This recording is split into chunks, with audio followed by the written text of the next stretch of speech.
SLT Mobitel Fiber, the fiber of the nation. SLT Mobitel Fiber, the fiber of the nation. රින් සුපිරි එලියා වෙළඳපොලේ අඩුම මිලකට රුපියල් 160යි.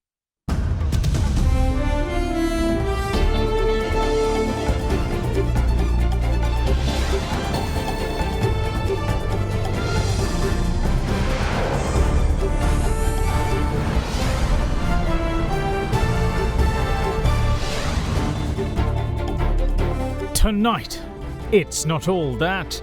As Sri Lanka eagerly awaits the curfew lift on Friday, role of vaccination in driving down new COVID cases questioned. Opening of the country after this level of vaccination has no reason to relax the current health guidelines. So they are Fake news. Health authorities yet again urge the youth to be mindful of vaccine-related impotence and subfertility claims. Give priority to your intelligence, not to your emotions. Allowances and overtime. Health sector trade unions strike for 5 hours. Even COVID treatment centres hit by the move. Winds of change. Germany's Social Democrats win their first poll since 2005 to end 16-year Conservative-led rule under Angela Merkel. All that and much more coming up on First at 9, this Monday, the 27th of September, 2021. දසනකාන්තී චූර්ණය සහිත lever ආයිෂ් දන්තාලේපය දත්වල ඇති ප්‍රශ්න 10ක් වලකයි. From AdaDerana, this is AdaDerana First at 9. Live from Studio 24 in Colombo. Good evening and welcome to First at 9. I'm Dhamake Kanai. Now then, with a clear fall in the country's new COVID cases and deaths, State Minister of Primary Healthcare and Epidemics and COVID Disease Control, Dr. Sudarshini Fernandopulle, is optimistic that the island can be reopened on Friday. However, the message from the health professionals is that vaccination is not an excuse to abandon health guidelines, as such attitudes will deliver undesirable results and reverse the gains made over the past month. Since the start of September, almost a week after the quarantine curfew went into place, a gradual decline in daily COVID cases was seen. According to figures released by the Epidemiology Unit, 1,078 new cases had been confirmed yesterday. It's a considerable decline from a daily caseload which at times breached 5,000. Such a reduction in COVID infections was last reported on the 6th of July. As such, the fall in new cases is a positive factor in the prospect of reopening the country. රෝගීන් අඩු වෙලා තියෙනවා මරණ අඩු වෙලා තියෙනවා ඒ වගේම රෝහල් වල රෝහල් පද්ධතියේ ධාරිතාව දැන් අඩු වෙලා අඩු වෙගෙන යනවා ඒ අනුව දැන් ඊයේ වෙනකොට 1100ක් විතර තමයි රෝගීන් වාර්තා වුනේ මරණ 70 ගාණක්. ඉතින් අපි බලමු සිකුරාදා වෙනකොට එකපාරට රට විවෘත කරන්න නැහැ අධීර වශයෙන් සීමා සහිතව ක්‍රමානුකූලව රට විවෘත වෙයි කියලා හිතනවා. With this being the case, the expectation among the people is that the quarantine curfew to be lifted on coming Friday, the 1st of October. Once it's done, a great degree of responsibility falls on the people to ensure that the country does not plunge into another catastrophic COVID situation. There, adherence to health guidelines plays a key role. අමුතුවෙන් ලියන්න දෙයක් නෙවෙයි තියෙන කටයුතු ආකාරය පිළිබඳව විශාල පොතක් හැටියටම ගිය අවුරුද්දේ මේ කාලේ වෙනකොටම අපි ඒක සකස් කරලා තිබුණා. ඒකම තමා 99%ක්ම ඒ ආකාරයෙන්ම ක්‍රියාත්මක කළ යුතු වෙන්නේ. ඒ නිසා ඒ කටයුත්තට අවශ්‍ය කරන මාර්ගෝපදේශ මේ වෙනකොටත් අපේ ජනතාව අතේ තියෙනවා. Though the drop in new cases came about after the imposition of the quarantine curfew, there is another popular notion that the speedy vaccination drive was behind it.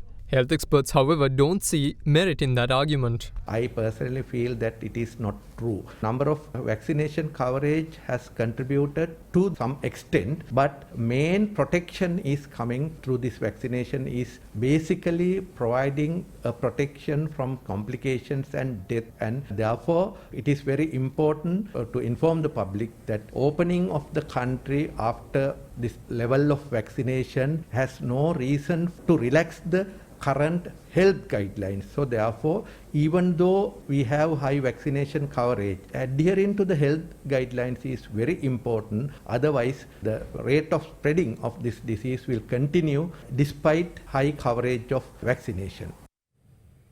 Misinformation circulating on social media platforms about COVID vaccination leading to impotence and subfertility is becoming an issue for the vaccination drive. Health experts continue to insist that there is no such thing and the vaccine is very much safe. They urge people, especially the youth, to use their intelligence when considering such information and not give in to emotion.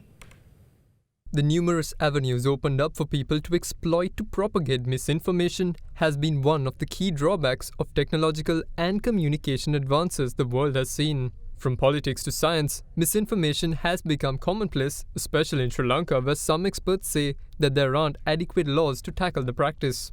The island's vaccination drive has also suffered from fake news. Anti-vaxxers and people with vested interests have socialized myths which are putting people off immunization. Experts point out that misinformation against vaccination has been commonplace since the concept and legislation on the matter was formed in 1853, 170 years ago. පළවෙනිම මත කරපු මතය තමයි එන්නතකින් වැඩක් නැහැ. ඊළඟට මත කරපු තර්කය තමයි ඔය එන්නත් කියන්නේ අපිට පිටින් ලබා දෙන දෙයක්. ඕකේ විෂ සහිත ද්‍රව්‍ය තියන්න පුළුවන්. ඒ නිසා සෞඛ්‍යයට අහිතකර වෙන්නට පුළුවන්. තුන්වෙනි කාරණයක් විදිහට ඉදිරිපත් වෙලා තියෙනවා. ඕක බටහිරවාදීය වෛද්‍ය විද්‍යාව අධිපතිවාදීව ක්‍රියාත්මක කරන දෙයක්. ඒකට අපි මේ වගේ රටවල අය අනුගත විය යුතු නැහැ කියන. අද බලන්න එන්නතට යම් කිසි විරෝධාකල්පයක් ඇති කරනවා නම් අදත් කතා කරන්නේ මේ කරුණු තුන මත පමණයි. ඒකෙන් අදහස් වෙන්නේ මොකද්ද? ඒ කියන්නේ එන්නත් කරණයට විරුද්ධව පදනමක ඉඳන් කතා කරන අයට අලුත් මාතෘකා අලුත් තරක ඇවිල්ලා නැහැ. හැබැයි ඔය අවුරුදු 170 තුල අපි රෝග කීයක් මේ ලෝකෙන් තුරන් කරලා තියෙනවද එන්නතක මහිමේ නිසා. විශේෂයෙන්ම කුඩා ළමයින්ට ලැබෙන රෝග කොච්චර ප්‍රමාණයක් අවම මට්ටකමකට ගෙනල්ලා තියෙනවද මේ එන්නත් කරණය නිසා. වෙන එකක් තියා අද එන්නත් කරණයට විශේෂම අපි ශ්‍රී ලංකාවේ ගත්තොත් විරුද්ධ කතිකාවත් කරන විශේෂයෙන්ම සමාජ මාධ්‍ය තුලත් ඇතැම් විට ඇතැම් ප්‍රවෘත්ති සාකච්ඡා තුබීම තුලත් කරන අය බොහෝ දෙනෙක් අදට ජීවත් වෙන්නේ ඒ අයගේ කුඩා කාලයේ ගත්ත එන්නත් වලට පිංසිදු වෙන්න කියන එක හුඟ දෙනෙක්ට මතක නැහැ. The biggest fake news to be propagated in Sri Lanka in recent times relating to the vaccination is that it will impact one's sex life, and in the crosshairs are the youth. In the marketing or the advertising disciplines, you target the most sensitive areas in the public mind. When you come to these anti-vaccine campaigns that we see now, they are targeting the most sensitive areas of the minds of the young people. One is impotence, other one is subfertility. So these are the major target areas that has been used very recently by some of those who are crying against vaccination even in this country, because they can state very emotional statements that could defer people from this vaccination campaign that the country is undergoing now. So what I want to appeal is that give priority to your intelligence, not to your emotions, because all those things that have been said and been circulated mainly through social media against these are those facts that they think is marketable. So if you are going to subscribe to those, if you are going to share those things which are myths, and if you are going to share this to a friend or some other person, you are also doing a harm to the nation, to the mankind, and to the whole world. The child vaccination program targeting children over the age of 12 with comorbidities was expanded across the Western Province today. Health authorities urged parents not to have any second thoughts in giving the vaccine to their children, as no side effects or severe complications have been reported following the immunization of close to 400 children so far. Much progress has been made on Sri Lanka's vaccine front since it kicked off in late January this year. So far, Sri Lanka's vaccine program has seen 11,610,686 complete inoculations. There are also 2,781,073 people awaiting the second dose. මේ වන විට අපගේ මුළු ජනගහනය සලකා බැලූ විට 65%කට අධික ප්‍රමාණයක් එන්නත් මාත්‍රාවක් හෝ ලබාගෙන තියෙනවා. ඔබ දන්නවා මෙම අගය ළඟා කර ගැනීමට වයස අවුරුදු 20ත් 30ත් අතර තරුණ ජනතාවගේ එන්නත් කරන ඉතාමත් වැදගත්. මේ වන විට ඉතා සන්තෝෂයි කියන්නට වයස අවුරුදු 20ත් 30ත් අතර ජනගහනයෙන් 48.6% ප්‍රමාණයක් මේ වන විටත් එන්නත් කරන්නට ලක් වී තිනවා පළමු මාත්‍රාව. දා අපි ඉතාමත්ම උනන්දුවෙන් බලාපොරොත්තු වෙනවා ඔවුන් සියලුම දෙනා මෙම පළමු මාත්‍රාව ඉතා ඉක්මනට ලබා ගනිවි කියා. අපි මුළු ජනගහනය සලකා බැලීමේදී මේ වන විට 52.3% දෙවන මාත්‍රාවත් ලබාගෙන තියෙනවා. පළමු මාත්‍රාව මේ වන විටත් ලබා දී මාසය ඉක්ුත් වීමට ආසන්න සංඛ්‍යාවක් ඉන්නවා. ඒ අය සියලුම දෙනාත් ඉතාමත්ම උනන්දුවෙන් ඉදිරි දින කිහිපය තුළදී ඉදිරි සති කිහිපය තුළදී පැමිණ ඔවුන්ගේ දෙවන මාත්‍රාව ලබා ගන්නු ඇති බව අපේ විශ්වාසයයි. Meanwhile, the first phase of child vaccinations targeting children 12 and older with comorbidities was expanded across the Western Province today. The vaccine drive for this category was initially launched on Friday at the Lady Ridgeway Hospital for Children in Colombo and at the teaching hospitals in Anuradhapura and Kurunegala. අද වන විට අපි ළමයි 400කට පමණ මේ ප්‍රතිශක්තිකරණය ලබා දීලා තියෙනවා. මේන් කිසිම ළමයෙක්ට දරුණු කිසිම ආබාධයක් හැදුන්නේ නැහැ. ප්‍රතිශක්තිකරණයට පස්සේ ඒක හින්දා පොඩ්ඩක්වත් බය වෙන්න එපා. දෙමව්පියෝ මේ එක්නත ලබා දෙන්න දරුවන්ට. අද දිනේදී බස්නාහිර පළාතේ විශේෂඥ ළමා වෛද්‍යවරු ඉන්න සියලුම රෝහල් වලත් මේ ප්‍රතිශක්තිකරණ එන්නත ලබා දීමට කටයුතු යොදාගෙන තියෙනවා. In the meantime, though the country is vaccinating children above the age of 12 with comorbidities, there are also questions surrounding child vaccinations.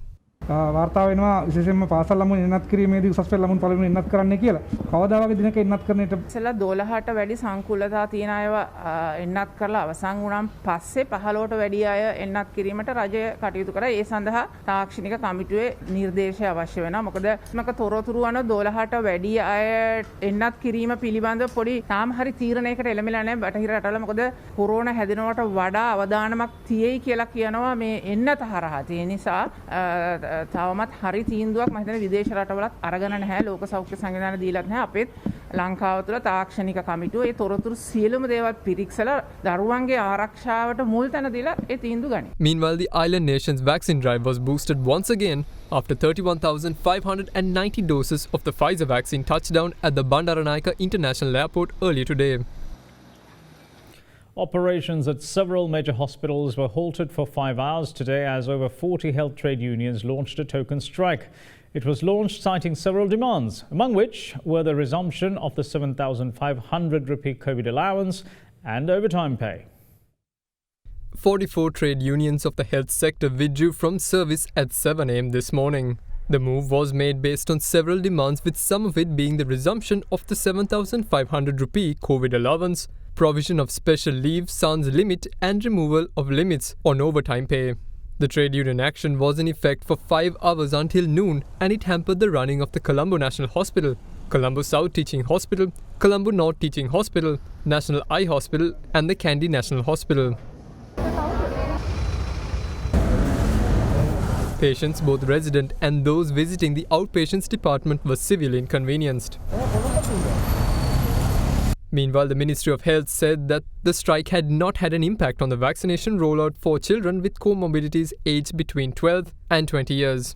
වෘත්තීය කටයුතු වෙනුවෙන් අර්ගල කිරීමේ අයිතිය සම්පූර්ණයෙන් අපි පිළිගන්නවා. ඒකට ගරු කරනවා. මේ වාගේ අවස්ථාවක එවැනි දේවල් වලට බාධා වෙන ලෙසින් කටයුතු කරන්න තරමට මං හිතන්නේ අපේ වෘත්තීය සමිති හෝ අපේ සෞඛ්‍ය සේවකයෝපත් වෙලා නැහැ. ඒ නිසා මේක සාධනීය ලෙස ඉදිරියට කරගෙන යයි කියලායි මගේ බලාපොරොත්තුව. මේට කලින් වෘත්තීය සමිති කරනකොටවත් ළමා රෝග රෝහල් ළමා රෝග වාට්ටුව ඇතුළත් කරේ නැහැ. ඒක අපේ සෞඛ්‍ය සේවකයන්ගේ තියෙනම ඉතාමත් හොඳ ගුණාංගයක්. ඒ ගුණාංගය ඒ ආකාරයෙන්ම මං හිතනවා මේ වෙලාවෙත් ඒගොල්ලෝ ආරක්ෂා Though the unionists had said that the strike would not be worked off at COVID treatment centres, the strike was very much in effect at the Homagama Base Hospital, which is a dedicated COVID treatment centre. The All Island Ayurveda Health Services Association too was part of the strike. Even though the strike came to an end at noon, demonstrations were worked off in front of hospitals and health institutions. Sri Lanka's largest PCR testing facility set up near the Bandaranaike International Airport has reportedly stopped collecting samples today due to certain technical mishaps that had arisen during the program implementation. Speaking at a media briefing today, the Ministry of Health, however, clarified that contrary to claims, the rapid PCR testing facility has not halted operations but is conducting various test runs to fine-tune the process. A new rapid PCR testing facility was set up in the vicinity of the Bandaranaike International Airport for the benefit of inbound travellers. It began operations on Saturday evening. The move came with the hope of preparing the country for the resumption of tourism and to prevent tourists from being put through a time-consuming mechanism. The facility is geared to handle 500 PCR tests in one go and deliver results within 2 to 3 hours. However, today it was learnt that sample collection at the testing facility had been halted. When the facility came operational on Saturday, it had already been 2 days behind schedule. වහලා නෙවෙයි ඒක ඒගොල්ලන්ගේ testing pilot වැඩ ටික කරගෙන යනවා. ඒක සෙරමෝනියලි open කරා නිල වශයෙන්. නමුත් ඒකේ වැඩ කටයුතු ආරම්භ කරන්න නම් මේකේ ධාරිතාව අපිට ඉතාමත්ම සෑහීමකටපත් වෙන්න ඕන. ඒ වගේම නොඛණ්ඩව සේවාවන් පවත්වාගෙන යාමට පුළුවන් බවට අපිට ටෙස්ට් රන් කීපයක් කරලා කරගන්න ඕන. මේ සියල්ල මේ වෙනකොට කෙරෙනවා. මොකද මේක ගුවන්තොටුපළට මගියෙක් ආවට පස්සේ අද ලැබ් එක වැඩ කරන්නේ නැහැ කියලා තැන් වලට යන්න හෝටල් වලට යන්න එහෙම යන්න සිදු කරන්නේ නැතුව මේක කටයුතු කළ යුතු නිසා මේ දවස්වල ඒක තමයි කරගෙන යන්නේ. Big 3. Now, senior lecturer at the Erasmus University in Rotterdam, Dr. Howard Nicholas, is critical of successive Sri Lankan governments for not giving enough attention to the country's export sector. Speaking at a webinar, he said that Sri Lanka could have and should have followed in the footsteps of Vietnam, which is raking in forex. Also speaking there, Central Bank Governor Ajit Niwat Cabral insisted that Sri Lanka foresees no issues in honouring its debt obligations for 2022, as required strategies are already formulated by the government. We know exactly what we need to pay. Now, each one of those parts of the 5 billion is in different segments. Some are Sri Lankan development bonds, some are payments that we have to make to the World Bank, some to the ADB, some local currency, the rollovers. And each one of those needs a different strategy as to how we are going to deal with it. And that's what we have done. So it's not a one size fits all. Each area will be dealt with separately. And what is important is to ensure that we match them. Senior lecturer at the Erasmus University in Rotterdam, Dr. Howard Nicholas, argued the case for exports to be closely looked at. No serious attention is paid to export of Sri Lanka. Sri Lanka is a developing country. All developing countries only grow by generating continuous streams of foreign exchange. What successive governments, and it's not just this government, have not done since President Premadasa is aggressively go for export-oriented industrialization. It's my question to this government, why don't you do what Vietnam is doing? Have you seen a country benefit as much as Vietnam did during the pandemic? Its foreign exchange reserves exploded because they were doing so much business. Non-resident senior fellow at the National University of Singapore, Dr. Ganeshan Vignaraja, meanwhile explained on other areas that Sri Lanka should focus to develop its export and foreign investments other than the garment industry. Garments are sunset industry in Sri Lanka today, right? The industry is already moving out and internationalizing in the region and elsewhere, and probably could add, about 6, 7, 8 billion maybe in our export sector. So then the rest of it matters. Now, tea and rubber and so on is only going to be a bit. So what we really got to get into is two things, isn't it? One is global value chains, which really require foreign investment as a first thing. And I think this issue of policy consistency is very important. But also branding Sri Lanka properly as a place where people can do business, and then dealing with these red tape issues becomes critical if we want to get into JVCs, and then much, much better marketing of Sri Lanka's products abroad through the EDB in collaboration with sort of overseas missions and so on. So that part is terribly important. Then for the port city, we've established a commission for sure. We're talking about tax holidays, but again, that may not be enough. We've got to have a proper transparent regulatory regime for this port city. People may put 100 million, but they won't put hundreds of millions, which is what we really want. You've got to have proper regulation on money laundering. You've got to have a very good open labor market to attract foreign talent. You've got to have the skills. Can Sri Lankans work in this port city? This is the big question in my mind. And the very last aspect of this export story, which I think is very important, is we've got to build in the trade agreements. Sri Lanka has to be seen as a country that follows international rules. Former Prime Minister and leader of the United National Party, Ranil Wickremesinghe, meanwhile expressed these thoughts on the country's way forward.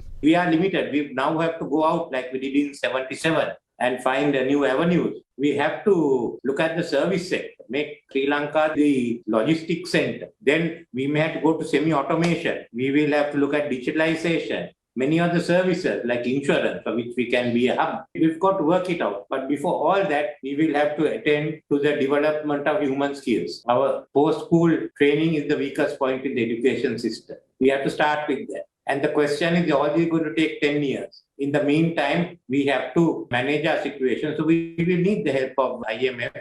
Secondly, if you want to go out, you have to remember this, that you can't antagonize India and Japan, EU, US, and think that you can really get along. We've got to repair it. We had $2 billion investments coming from Japan on the East Terminal and the LR, not counting the third phase of basically the Kandy Expressway. 3 LNG plants, Japanese, Indians, Chinese. We have fair amount of money that could have come in, so we've thrown that away. But look, we are going to the 4th industrial revolution. So we have to get ready and go ahead with it. And basically, for me, crisis is the best time to make the changes. Foreign Minister Professor G.L. Pires and British Minister of State for South Asia, United Nations and the Commonwealth Lord Ahmed of Wimbledon have held talks recently at the Sri Lanka Mission in New York. The Foreign Ministry says that the duo discussed a wide range of issues, including trade, investment opportunities available in the port city and elsewhere, resumption of tourism and matters relating to development and reconciliation, with particular reference to relations with the diaspora. Minister Pires had briefed Lord Ahmed in detail about the substantial progress on the ground in a variety of sectors by domestic institutions, despite constraints imposed by the COVID pandemic. According to the Foreign Ministry, Lord Ahmed has accepted with pleasure the invitation by Minister Pires to visit Sri Lanka.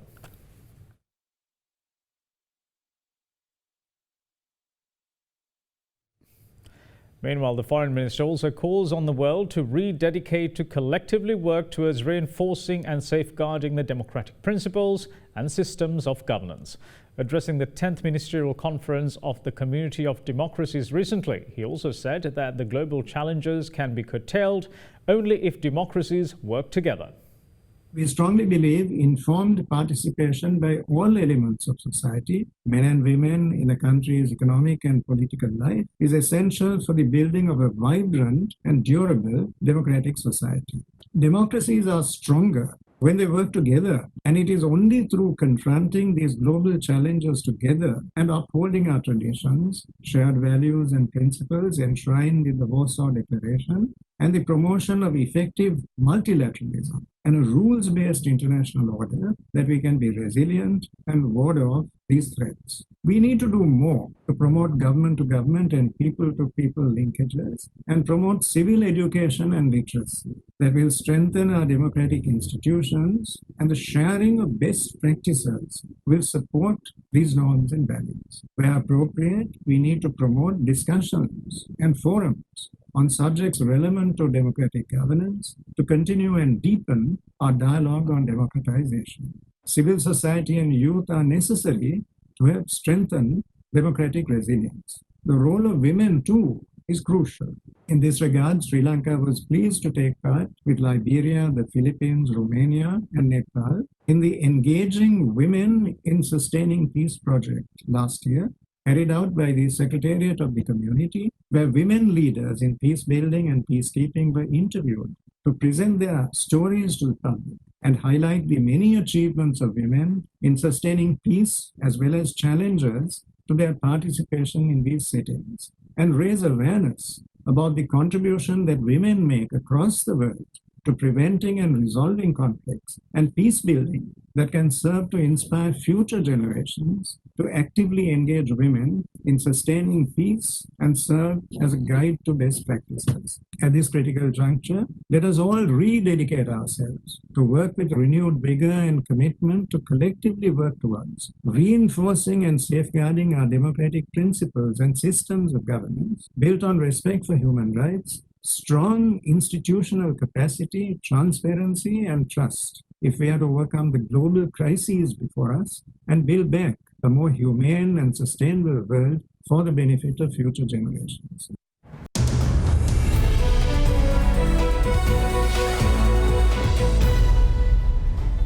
Welcome back. This is First at 9.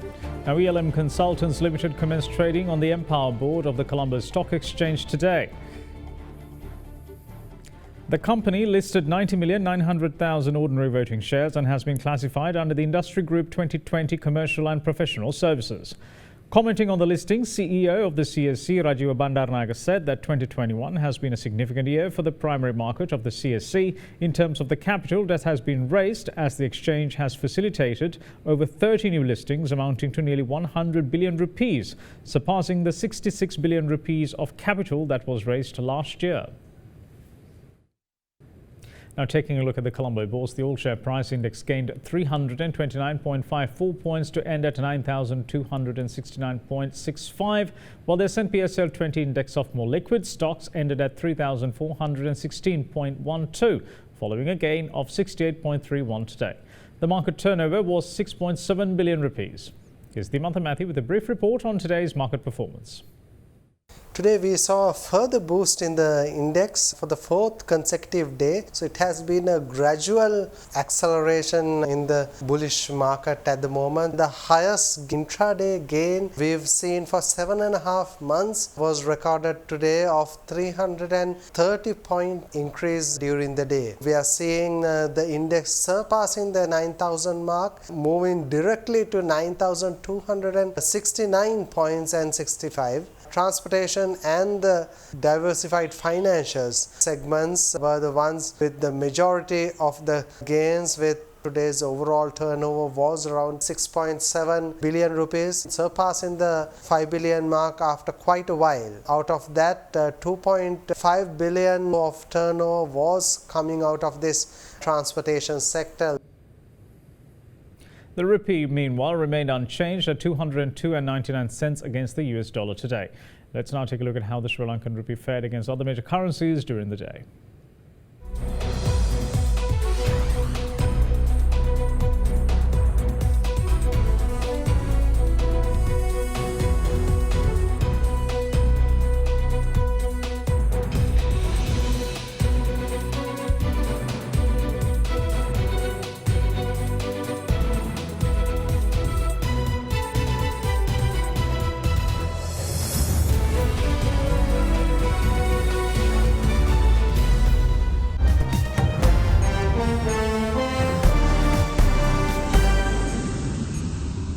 Olaf Scholz, the German Social Democrat candidate to succeed Chancellor Angela Merkel, aims to reach an agreement to form a coalition government with the Greens and the Liberal Free Democrats before Christmas.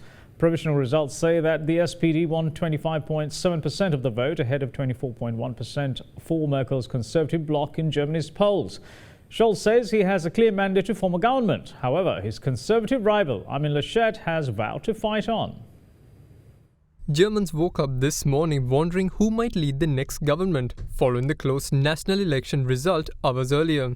The Social Democrats were set to start the process of trying to form a government after they narrowly won the first national election since 2005 to end 16 years of conservative-led rule under Angela Merkel. In Cologne, commuters on their way to work were unsure what would come now in the new post-Merkel era. In the last elections, coalition talks lasted until March. In order to secure a majority in parliament, the SPD is likely to seek an alliance with the Greens and the FDP, although the two parties could also team up with the Conservatives. The centre-left SPD won 25.7% of the vote, ahead of 24.1% for Merkel's CDU-CSU Conservative bloc. The Green came in at 14.8% and the Liberal Free Democrats were on 11.5%. If Olaf Scholz, the German Social Democrat candidate, succeeds in forming a coalition, he would become the fourth post-war SPD chancellor. My idea is that we will be very fast in getting a result for this government, and it should be before Christmas if possible. On the other hand, you should know Germany always has coalition governments and it was always stable. I think the first topic for German politics will be to form a stronger and more sovereign European Union. And making this happen will have an influence on the international strategy and the foreign policy of Germany. And that's it from all of us here at First at 9. Thanks for watching. Bye-bye.